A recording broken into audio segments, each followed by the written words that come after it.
তবে আসামি ফ্যাসিস্ট শেখ হাসিনা, আসাদুজ্জামান কামাল এবং সাবেক আইজিপি মামুন, তাদের অপরাধের তুলনায় এই সাজা যথেষ্ট কম, কিন্তু আইনের উপরে কোনো সাজা নাই।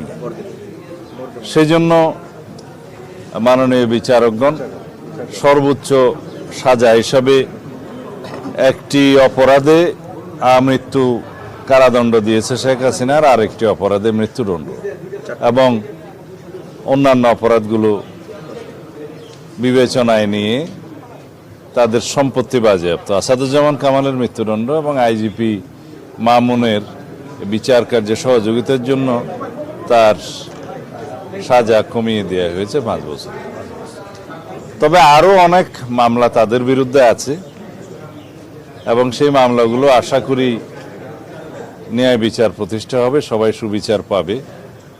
আজকের এই আদালতের রায়ের মধ্য দিয়ে কয়েকটি জিনিস প্রমাণিত। ফ্যাসিস্ট স্বৈরাচার যত শক্তিশালী হোক, যত দীর্ঘদিনই রাষ্ট্র ক্ষমতা অবৈধভাবে পরিচালিত করুক, ক্ষমতা ভোগ করুক, তারা একদিন না একদিন আদালতের কাঠগড়ায় তাদের দাঁড়াতেই হবে। বাংলাদেশে গুম, খুন, অপশাসন এবং বৈষম্যের যে রাষ্ট্র ব্যবস্থা কায়েম করেছিল শেখ হাসিনা, একদলীয় রাষ্ট্র ব্যবস্থা এবং একদলীয় সরকার ব্যবস্থা প্রতিষ্ঠার যে উদগ্র বাসনা চরিতার্থ করতে চেয়েছিল, তা সম্ভব হয় নাই। কিন্তু দীর্ঘদিনের অপশাসন এবং ফ্যাসিবাদী শাসনের জাতাকলে এদেশের মানুষ পিষ্ট হয়েছে, আমরা পিষ্ট হয়েছি, আমরা ভুক্তভোগী হয়েছি। এই দেশের উন্নয়ন, অগ্রগতি বহু বছর পিছিয়ে গিয়েছে। আমরা আর পিছনের দিকে তাকাতে চাই না। দেশে ন্যায় বিচার প্রতিষ্ঠা হবে সর্বক্ষেত্রে, আইনের শাসন প্রতিষ্ঠা হবে সর্বক্ষেত্রে, এবং এর মধ্য দিয়েই আগামী দিনে একটি শক্তিশালী গণতান্ত্রিক রাষ্ট্র বিনির্মাণ হবে। এটাই হবে আগামীর বাংলাদেশ, এবং আমরা অবশ্যই সেই বাংলাদেশ প্রতিষ্ঠার জন্য প্রতিশ্রুতিবদ্ধ, অঙ্গীকারাবদ্ধ।